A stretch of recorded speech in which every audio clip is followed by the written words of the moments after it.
33rd day of Russia's large-scale war against Ukraine.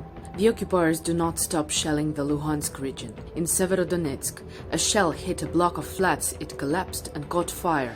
People are trapped, and rescuers are working.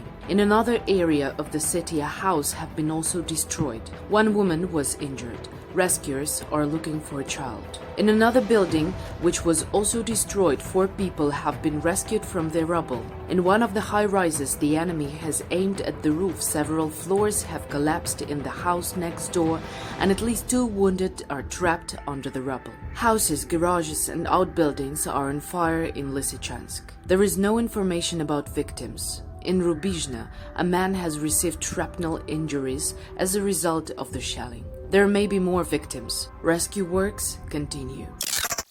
On March the 28th, Russian invaders fired missiles at the town of Lubotin, Kharkiv region. While extinguishing the fire in one of the houses, rescuers took the man's body out from under the rubble. 2 people were rescued and taken to hospital. In Kharkiv, the Russian occupiers use forbidden cluster munition and continue to destroy the city. At least 180 shellings with weapons prohibited by international agreements have been recorded.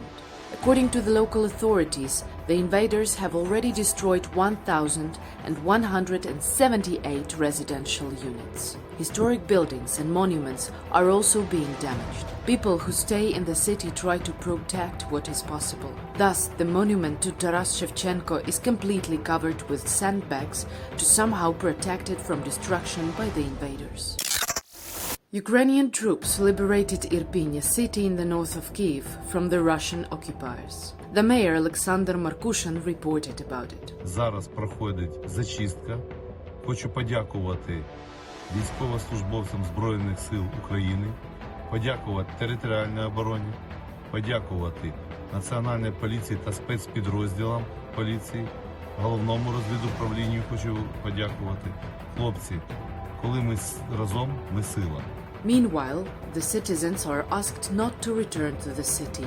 It is too dangerous. The mayor said that it was time to liberate the nearest settlements to the town: Bucha, Vorzel, and Gostomel. However, he did not exclude new attacks on Irpin.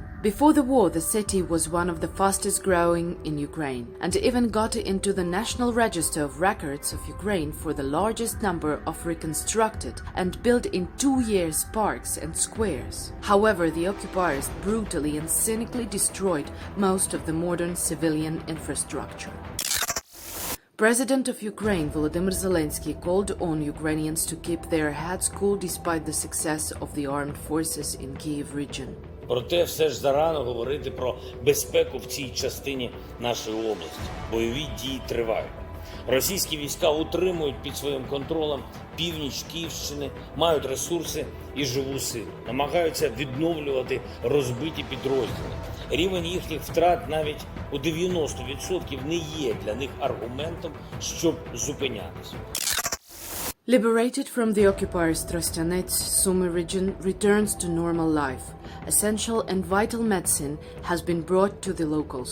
Humanitarian kits with food, hygiene items, baby food and diapers are also formed in advance. Rescuers and public utilities are currently working to restore life in the city as soon as possible. Many facilities in the city, including the hospital, remain mined. Residents of Trostianets are urged to be as careful as possible and report suspicious items to the military. During a search of the city, the military has found the body of a man with multiple injuries in the garage of one of the houses. He was tortured by the Russian occupiers. The person is being identified. In Energodar, invaded by the occupiers near Zaporizhzhia, civilians continue to protest against the Russian invaders. The day before, they gathered in the city center and sang the national anthem of Ukraine.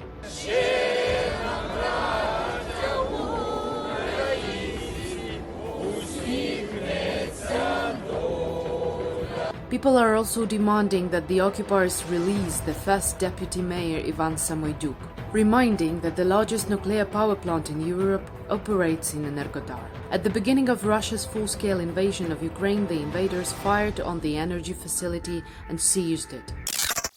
Nearly 5,000 civilians are estimated to have died in Mariupol, Donetsk region. Such data have been announced by the city authorities. However, the exact number of victims is currently unknown, as the city has been under the siege by the Russian occupiers for almost a month. About 150,000 people have been evacuated, but there is still about 160,000 civilians in the city without light, heat, water, medicine, and food.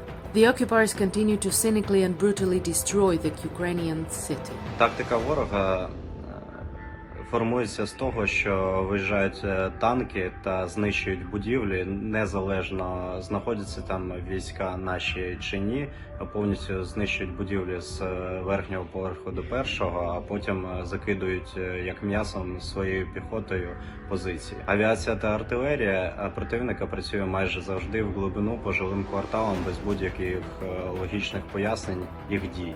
The city needs immediate unblocking and complete evacuation of the civilians. Mariupol has been completely surrounded since March the 1st. Where can you find a safe place if your city is under siege? Is it an usual residential building? No. In hospitals or schools? Третья больница, Мариуполь. Роддом. No. In a theater, the heart of your city. Far away from any military objects. Yes, that's a good idea. Is there any other way we could warn Russian pilots about kids hiding in the theater? Yes, capital letters, in Russian. That way we will definitely be safe. But only if murdering our children isn't their goal.